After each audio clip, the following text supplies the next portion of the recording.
여러분, 정말 간절히 축복하기는 말씀으로 여러분의 인생이 해석되시기를 축복합니다. 그래서 하나님의 계획 가운데 여러분의 인생이 정말 귀하게 사용되기를 축원합니다. 여러분, 결국 요셉이 어떤 축복을 받습니까? 23절 말씀, 보라, 처녀가 잉태하여 아들을 낳을 것이요 그의 이름은 임마누엘이라 하리라 하셨으니 이를 번역한즉 하나님이 우리와 함께 계시다 함이라. 아멘. 요셉이 받은 축복은 예수의 아버지가 됐다는 것이 축복이 아닙니다. 요셉이 받은 가장 큰 축복은 요셉의 인생에 하나님께서 동행하기 시작하셨다는 겁니다. 우리에게도 마찬가지. 말씀으로 우리의 인생이 해석되고 주님의 말씀이 들리기 시작하면 하나님께서 나와 함께 하시고 동행하시는 축복이 우리에게 찾아옵니다. 그것보다 우리에게 더 큰 축복은 없다는 사실을 믿으시기 바랍니다. 그렇다면 임마누엘 하나님, 그러니까 우리와 함께 하시는 하나님이라는 의미가 무엇인가 우리가 깨달아야죠. 주님과 동행한다는 것은 여러분, 단순히 주님이 우리 옆에 계시다는 것을 의미하지 않습니다. 왕이신 주님께서 우리 마음 보좌 가운데 앉으셔서 주님께서 다스리는 삶을 살아간다는 의미입니다. 그것이 임마누엘 하나님입니다. 오늘 본문 마지막 절 25절 보면 요셉이 주의 사자의 말씀을 듣고 깨달은 후에 아내를 집으로 데려오죠. 그리고 예수님을 낳기 전까지 동침하지 않아요. 요셉이 드디어 자신의 삶의 왕이 주님이시라는 사실을 깨닫고 주께서 나의 인생을 계획하셨고 그 계획 가운데 자신이 포함되어 있다는 사실을 깨닫는 거예요. 그러니 이제 주님께서 다스리는 삶을 살게 되는 겁니다. 오늘 말씀은 요셉과 천사의 이야기로 시작이 됩니다. 여러분들 너무 잘 알고 계신 말씀이죠. 요셉은 마리아가 자신과 동거하기 전에 잉태했다는 사실을 알고 마리아와 파혼하려고 합니다. 그때 요셉의 꿈에 천사가 나타나서 마리아가 잉태된 것은 성령으로 인함이니 두려워하지 말고 그를 데리고 와라 라고 말을 해요. 그래서 그 사실을 요셉이 믿고 마리아를 집으로 데려옵니다. 그것을 그 후에 마리아가 출산하여 임마누엘 하나님 예수님을 보게 되심을 보게 되는 본문이 오늘 말씀입니다. 먼저 18절 말씀입니다. 예수 그리스도의 나심은 이러하니라. 그의 어머니 마리아가 요셉과 약혼하고 동거하기 전에 성령으로 잉태된 것이 나타났더니. 그러니까 말씀을 보면 마리아가 요셉과 동거하기 전에 잉태했다라고 말을 합니다. 그러니까 우리의 정서로 바라보면 이게 무슨 말인가 싶습니다. 그러니까 잉태를 빼놓고, 왜냐하면 우리의 정서로는 여러분, 약혼한 다음에 동거하는 것은 말이 되지 않아요. 그런데 사실은 요셉과 마리아는 지금 우리가 생각하는, 우리나라의 정서로 생각하는 약혼이 아니라 법적인 부부 상태, 결혼 상태라고 보면 됩니다. 유대인들의 결혼은 참 특이합니다. 먼저는 남자가 여자의 집으로 가서, 마음에 드는 여자의 집으로 가서 그 여자와 정혼을 합니다. 그런데 말이 정혼이지 사실은 법적으로 부부가 되는 거예요. 결혼을 하는 거죠. 그러면 신랑은 다시 아내를 그 집에 놔두고, 친정에 놔두고 다시 자기 집으로 돌아와서 자기 아버지의 감독 아래 자기가 살 신혼집을 짓게 되어 있습니다. 그래서 신혼집을 다 잘 지으면 1년 정도 지으면 다시 이제 처가로 가서 아내를 데리고 옵니다. 그 다음에 혼인 잔치를 여는 거예요. 여러분, 예수님의 첫 번째 사역 기억나시죠? 가나의 혼인 잔치. 그것이 이 일입니다. 그러니까 사실 요셉은 지금 마리아와 법적인 부부 상태인 거예요. 동거만 하지 않았을 뿐이지 이미 법적으로 결혼한 상태인 거죠. 그런 상황 가운데 문제가 일어납니다. 18절 후반부입니다.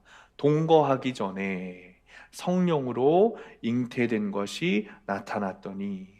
그러니까 지금 이 마리아가 요셉과 결혼은 했지만 동거하기 전에 아이를 잉태한 거예요. 물론 그것은 성령으로 잉태된 것이죠. 마리아는 천사가 와서 수태고지, 그러니까 너는 성령으로 아이를 잉태할 것이다 라는 사실을 알려줬기 때문에 마리아는 알고 있었어요. 그리고 자신의 뱃속에 있는 아이가 그리스도 구세주 메시아라는 사실을 알고 있었습니다. 그런데 요셉은 아무것도 모르는 상황이죠. 그 사실을 알 리가 없습니다. 그러니 요셉은 마리아를 끊으려고 한 거예요. 파혼하려고 한 겁니다. 19절입니다.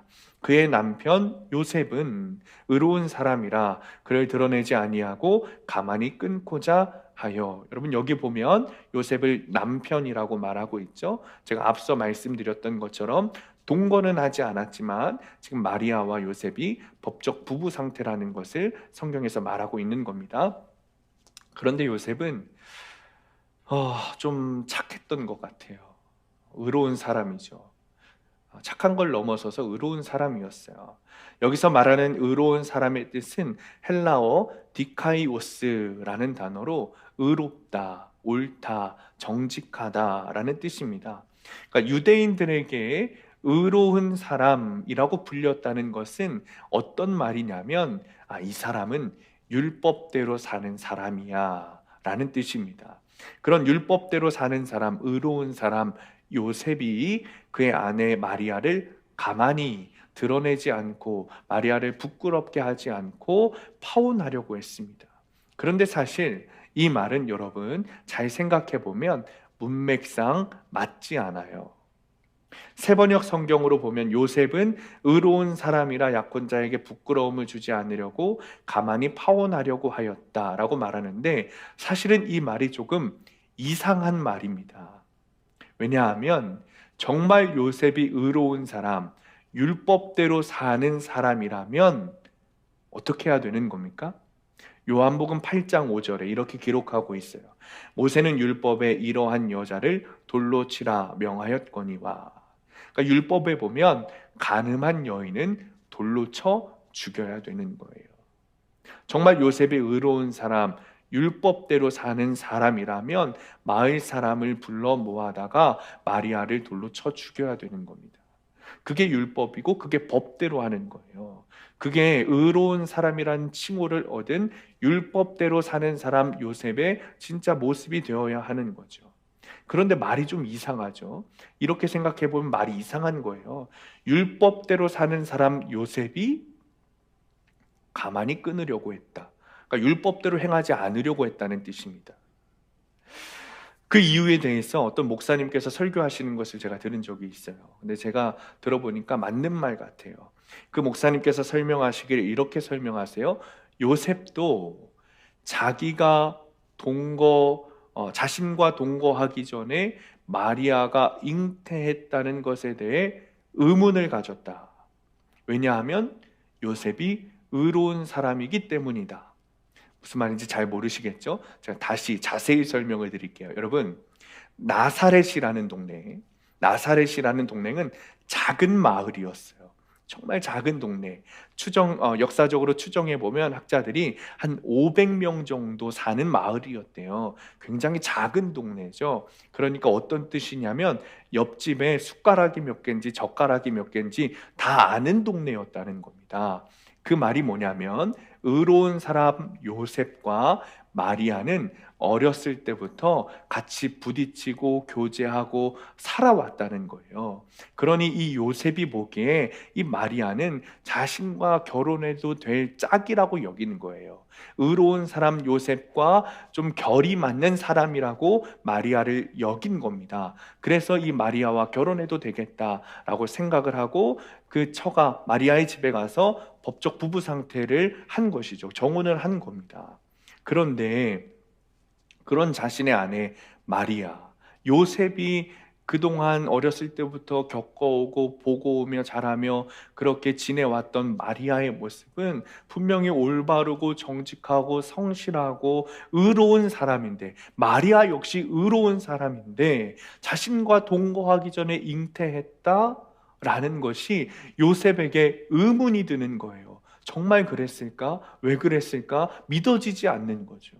그러니 요셉도 생각을 하는 거죠. 자신의 아내 마리아가 정말 그럴 사람이 아닌데 도대체 왜 이런 일이 일어났을까? 더 이상 어떤 답을 듣지 못하고 그저 자신과 동거하기 전에 잉태했다는 사실에 너무 마음이 힘들고 슬픈 거죠.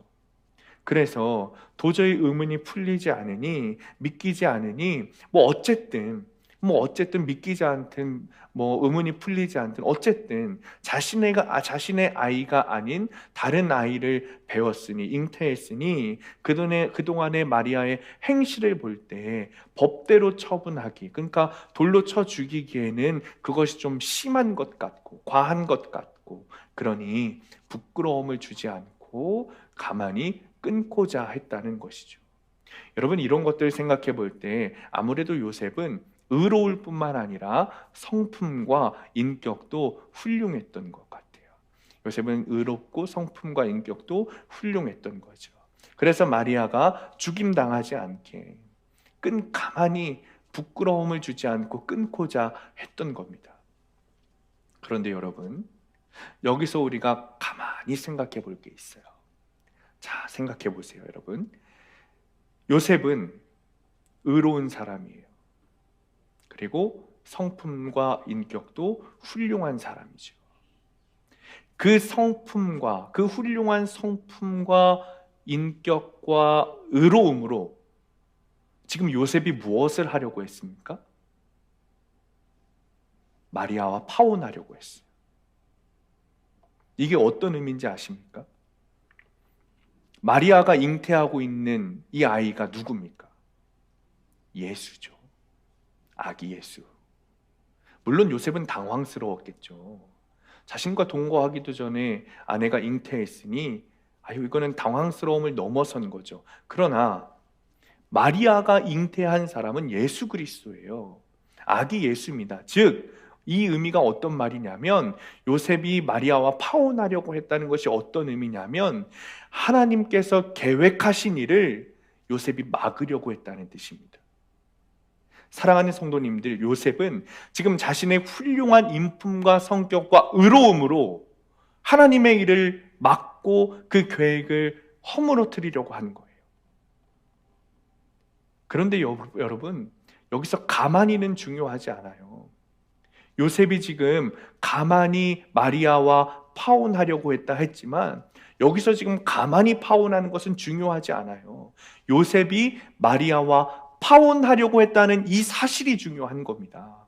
그러니까 아무리 의롭고 아무리 성격이 좋고 인품이 훌륭해도 하나님의 일을 막을 수 있는 거예요. 우리가 생각할 때 요셉이 마리아와 파혼해도 마리아가 혼자 잘 살면 되지 않냐, 아이 잘 키우면 되지 않냐 라고 되물으실 수도 있죠. 그런데 당시에는 여자가 남자에게 파혼당하면 도저히 살 수 없었어요. 당시 시대를 생각해 보면 파혼당한 여자가, 심지어 동거하지도 않았는데 다른 사람의 아이를 잉태해서 파혼당한 여자는 살아남지 못했어요. 그 사람이 가만히 파혼했든 부끄럽지 않게 파혼했든 지금 당장은 알려지지 않을지라도 분명히 소문이 날 거예요. 그러고 나면 아이가 세상 밖으로 나오기도 전에 그 여자는 죽었을 겁니다. 나왔더라도 얼마 되지 않아서 돌에 맞아 죽었을 거예요. 그런 세상이 지금 이때입니다. 살아남지 못했던 거죠. 그러니 요셉은 마리아와 파혼하려고 했던 이 일을 아무것도 몰랐지만, 그것이 무슨 의미인지 몰랐지만 그는 하나님의 일을 막는 일을 하게 될 뻔한 거예요. 하나님의 계획을 막는 일을 한 거죠. 뿐만 아닙니다. 더 중요한 이유가 있어요. 20절 말씀 우리 함께 읽습니다. 20절 시작. 이 일을 생각할 때에 주의 사자가 현몽하여 이르되 다윗의 자손 요셉아, 네 아내 마리아 데려오기를 무서워하지 말라. 그에게 잉태된 자는 성령으로 된 것이라. 아멘. 우리는 하나님께서 누구를 선택했다고 생각하죠? 마리아를 선택했다고 생각해요. 그래서 예수의 탄생을 준비했다고 생각합니다. 맞는 말이죠. 근데 이것은 반만 맞은 거예요. 20절에 보면 요셉을 뭐라고 말합니까? 다윗의 자손 요셉아 라고 말해요. 주님은 예수님의 탄생을 준비하면서 마리아만 선택한 것이 아니라 다윗의 자손 요셉도 선택한 거예요. 여러분, 메시아가 어느 혈통에서 나오게 예언되어 있습니까? 다윗의 자손의 혈통에서 나오게 예언되어 있어요. 그러니까 요셉, 다윗의 자손 요셉도 하나님께서 선택하신 겁니다. 만약에 요셉이 다윗의 자손이 아니었으면 요셉은 선택되지 않았어요. 그러니까 우리 하나님께서는 요셉도, 다윗의 자손 요셉도 선택하신 거죠. 메시아가 다윗의 자손에서 나오게 된다는 여러 가지 예언들이 있는데 우리 하나만 읽겠습니다.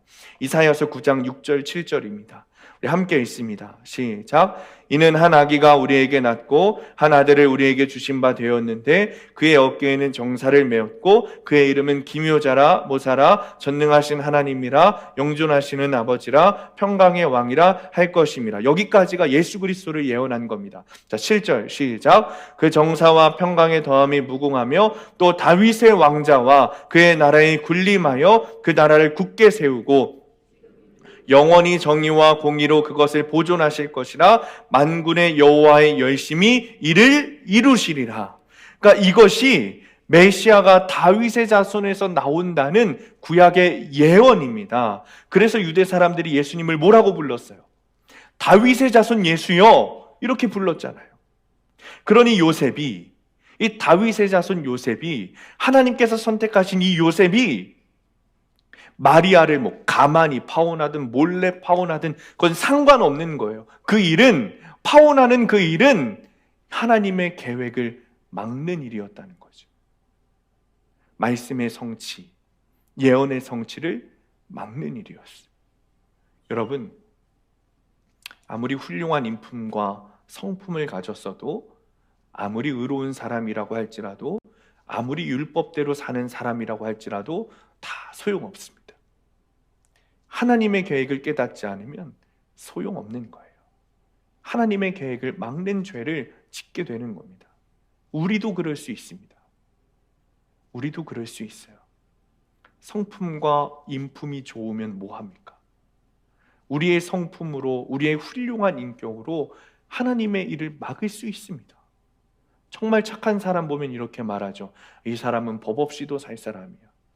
그런데 여러분, 법 없이도 사는지 법이 있어야 사는지는 중요하지 않아요.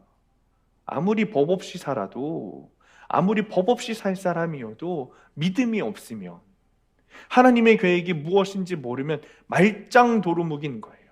의로움, 성품, 인격보다 더 중요한 것은 하나님의 계획입니다. 그 계획에 순종하는 거죠. 물론 뭐 성격이 더럽고 인격이 좋지 않아도 된다는 것은 아닙니다. 여러분, 사람들은 이렇게 말하죠. 사람은 안 변해. 강사는 변해도 사람은 안 변해 라고 말하지만 아닙니다. 주 안에서 사람은 변합니다. 주 안에서 사람은 변하게 되어 있어요. 예수님을 인격적으로 만나면 사람은 분명히 변하게 되어 있습니다. 그런데 더 중요한 것은 하나님의 계획 가운데 들어가는 거예요. 하나님의 계획이 무엇인지 깨닫고 우리가 그 계획 가운데 동참하는 거예요. 하나님의 계획이 무엇인지, 무엇이 하나님의 일인지 깨닫고 주님의 계획이 이루어지도록, 성취되도록 참여하고 순종하는 것이 더 중요합니다. 그것이 우리가 누리는 가장 큰 축복입니다. 그렇다면 어떻게 하나님의 계획 가운데 들어갈 수 있는가? 20절부터 22절 말씀 우리 함께 읽습니다. 20절부터 22절 시작. 이 일을 생각할 때에 주의 사자가 현몽하여 이르되 다윗의 자손 요셉아 네 아내 마리아 데려오기를 무서워하지 말라. 그에게 잉태된 자는 성령으로 된 것이라. 아들을 낳으리니 이름을 예수라 하라. 이는 그가 자기 백성을 그들의 죄에서 구원할 자이심이라 하니라. 이 모든 일이 된 것은 주께서 선지자로 하신 말씀을 이루려 하심이니 이르시되. 아멘. 요셉이 지금 헤매고 있는 거예요. 그러니까 하나님의 계획이 뭔지, 사람의 계획이 뭔지, 이게 착한 일을 한다고 하는데 이것이 하나님의 계획을 막는 건지 아닌 건지 모르고 있는 거죠. 헤매고 있는 거예요. 요셉이 이렇게 한참 헤매고 있을 때에 주의 사자 천사가 나타나서 요셉에게 이야기합니다. 마리아는 성령으로 잉태되었고 그 뱃속에 있는 아기가 누구냐면 이 땅에 있는 모든 죄인을 구원할 메시아시다. 이것을 천사가 말해주죠. 그리고 그 일은 결국 22절에 하나님께서 선지자로부터 하신 말씀을 이루려 하시는 일, 말씀을 성취하시는 일, 언약을 성취하시는 일이라는 사실을 가르쳐줘요. 다시 말하면 20절부터 22절에서 주의 사자를 통해 알 수 있는 것이 뭐냐면 드디어 요셉이 자신의 인생을 말씀으로 해석하기 시작한 거예요. 아무리 의롭고 착하고 성격이 좋고 인격이 좋고 아무리 성격이 좋아도 착해도 하나님의 말씀이 들리지 않으니 자신의 인생이 해석되지 않고, 그러니 결국 하나님의 계획을 막고 하나님의 일을 방해하는 일을 할 뻔했던 요셉이 드디어 하나님의 말씀이 들리니 나의 인생이 해석되고 내 인생 가운데 어떤 하나님의 계획이 포함되어 있는지 깨닫게 되는 거예요. 드디어 하나님의 계획 가운데 동참하게 되는 거죠. 사랑하는 성도님들, 하나님의 계획 가운데 참여하고 싶으십니까? 하나님의 계획이 무엇인지 여러분 깨닫고 싶으시죠? 그렇다면 여러분의 인생을 말씀으로 잘 해석해낼 수 있어야 합니다.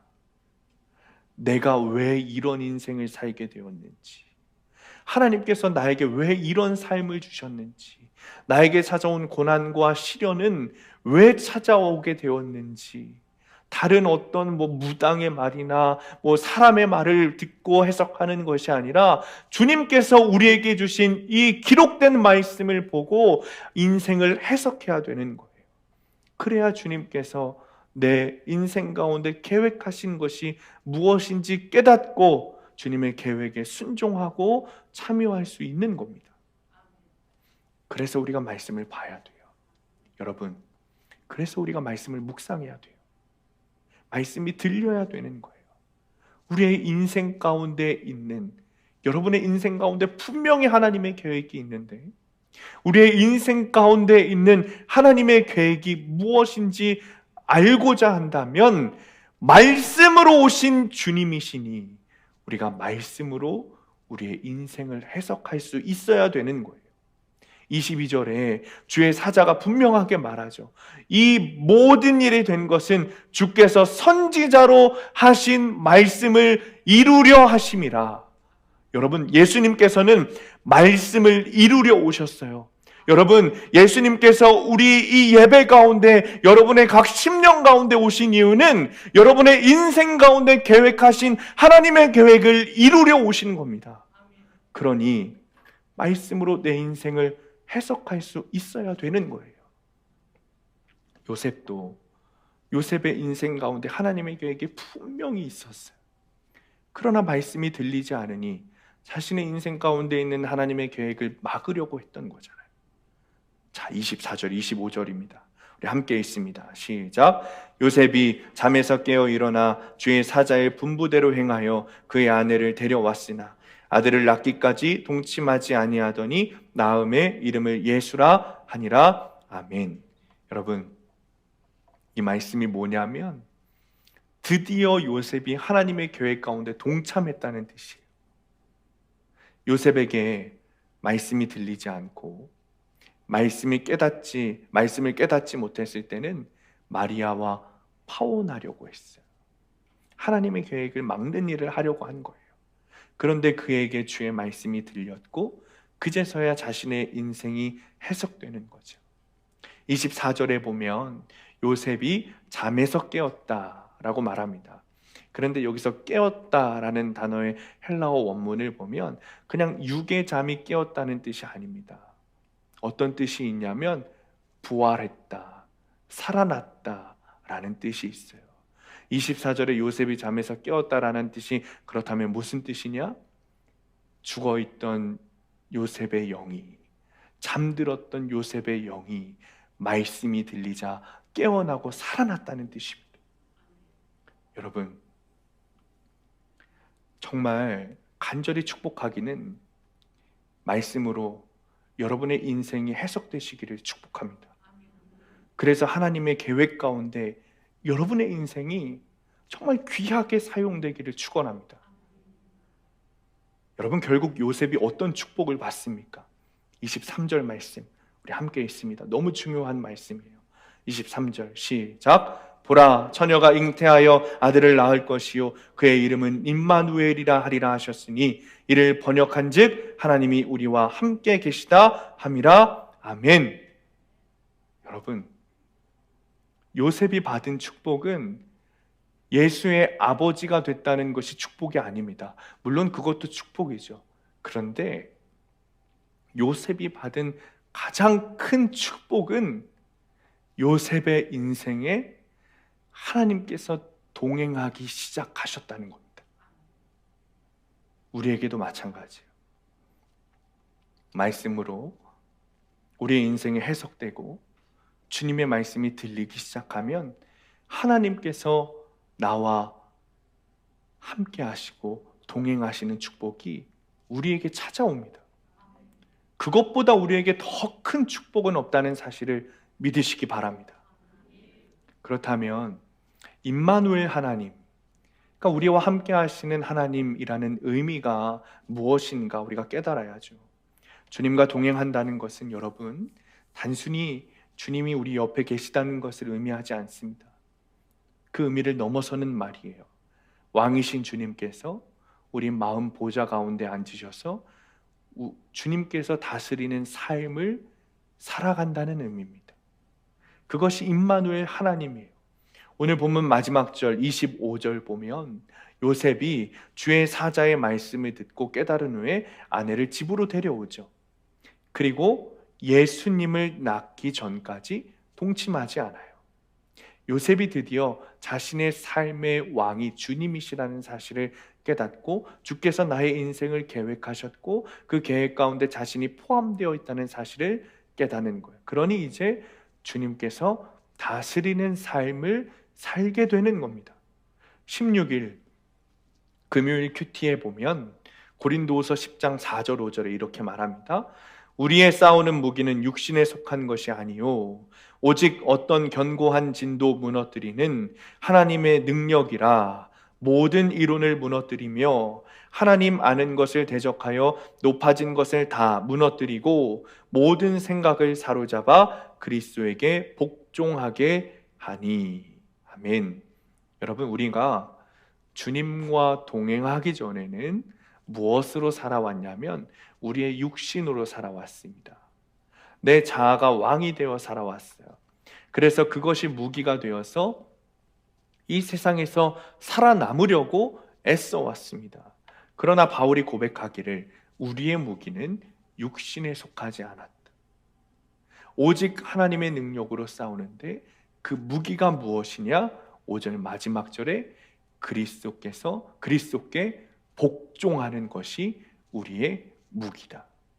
주님께서 다스리는 삶, 주님께서 왕 되셔서 나를 다스리는 삶, 그 삶에 순종하는 삶, 그것이 동행하는 삶이라는 거예요. 뿐만 아니라 나의 생각과 판단까지도 나의 기준에 있는 것이 아니라고 말합니다. 고린도후서 10장 18절에 옳다 인정함을 받는 자는 자기를 칭찬하는 자가 아니요 오직 주께서 칭찬하는 자니라. 성도의 판단 기준은 여러분 언제나 주님께서 칭찬하는 삶인가 아닌가, 이것이 판단의 기준이 되어야 합니다.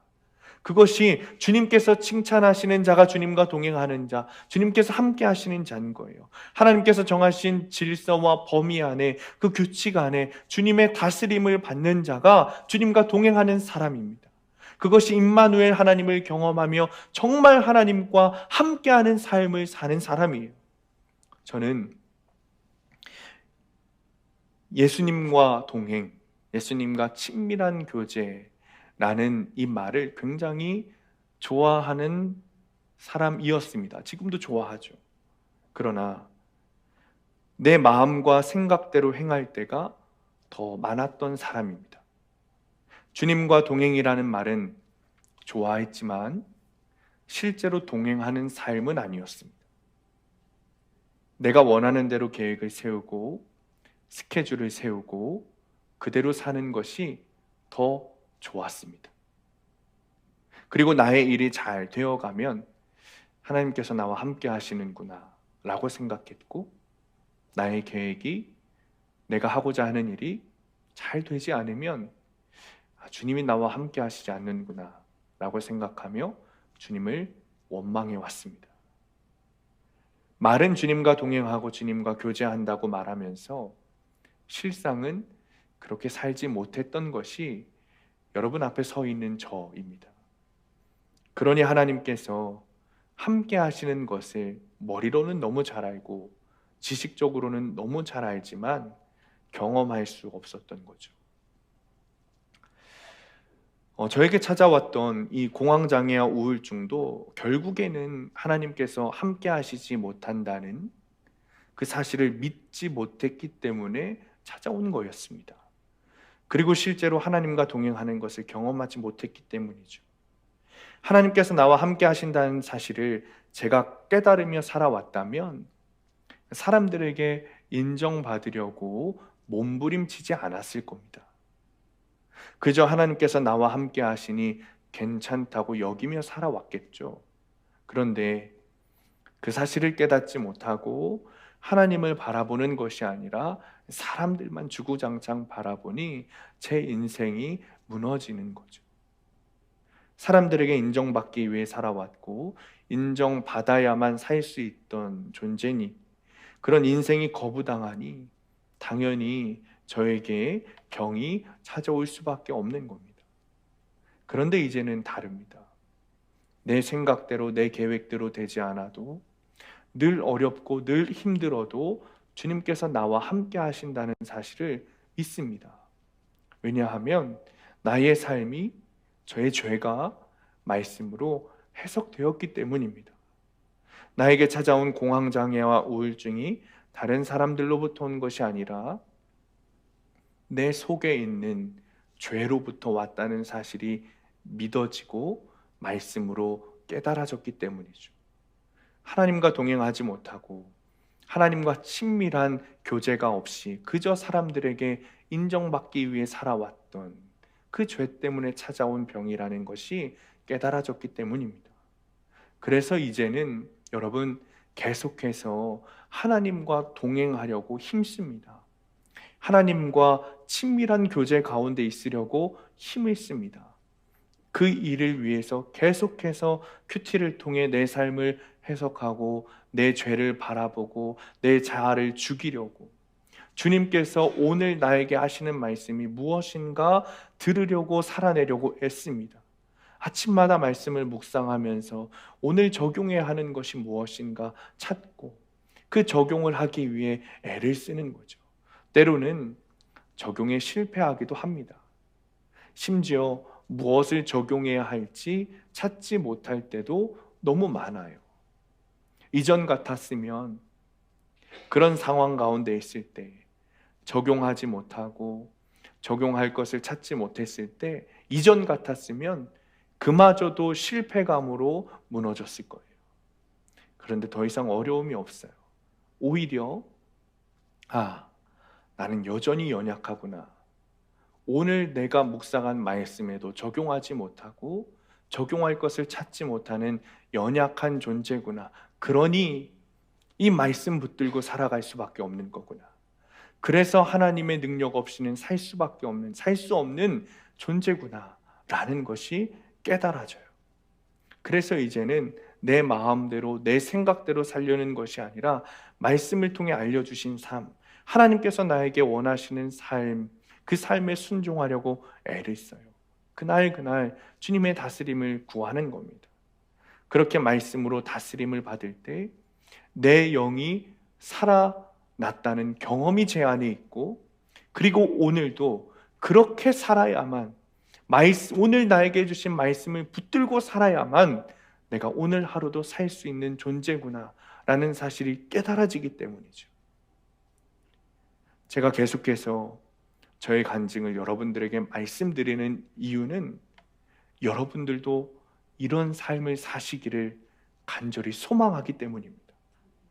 여러분의 삶도 여러분 정말 말씀으로 해석되어서 주님의 다스림을 받고 매일매일 생명이 솟구치고 주님과 동행하는 삶, 죽은 영들이 살아나는 삶이 되시기를 축원합니다. 어느 성도님의 묵상 간증입니다. 무서운 아버지 밑에서 자란 이 성도님은 부모님께 혼나지 않고자 순종하는 딸이었고 학교에서도 모범생이었답니다. 그래서 사람들의 눈치를 잘 맞추다 보니까 착한 척 하며 살았죠. 그리고 칭찬을 들으며 살았답니다. 그러다 보니 모태신앙으로 태어날 때부터 교회를 다녔지만 하나님은 그저 소원을 들어주는 요술램프의 지니와 다름없었다는 겁니다.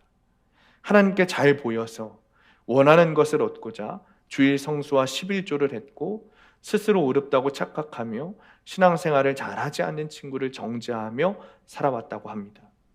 그저 사람들에게 인정받기 위해 나는 하나님께 기도해서 지혜를 주셨고 그래서 시험도 잘 받고 우리 가정에 복을 주신다며 자랑하기도 했다고 합니다.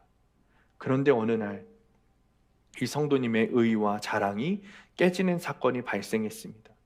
전공 분야의 연구를 목적으로 몇 년간 가족의 품을 떠나서 외국에서 지내게 되었는데 무서운 아버지 곁을 떠나니까 술도 마음껏 마시고 교회에도 제대로 나가지 않게 되었다는 거죠. 11조도 전과 달리 자기 마음대로 했다는 거예요. 그렇게 지내다가 한국에 들어오니 자연스럽게 아버지와 갈등이 생겼고 자기로 인해서 가정의 화목도 깨졌다고 합니다. 그러자 이 모든 사실이 수치스러워졌다고 합니다. 그때 이 성도님이 한 일이 뭐냐면 공동체에 들어가서 공동체 모임에서 말씀으로 자신의 연약함과 수치를 나누게 되었고 그제서야 비로소 예수님께서 나와 함께하고 계시고 나의 죄 때문에 십자가에 달려 돌아가셨다는 것이 믿어졌다는 거예요. 예전에는 자기 자랑으로 복음을 전해도 아무도 전도하지 못했는데 자신의 연약함과 수치를 자랑하며 복음을 전하자 한두 사람씩 교회에 나오기 시작하고 예수님을 믿기 시작했다고 합니다.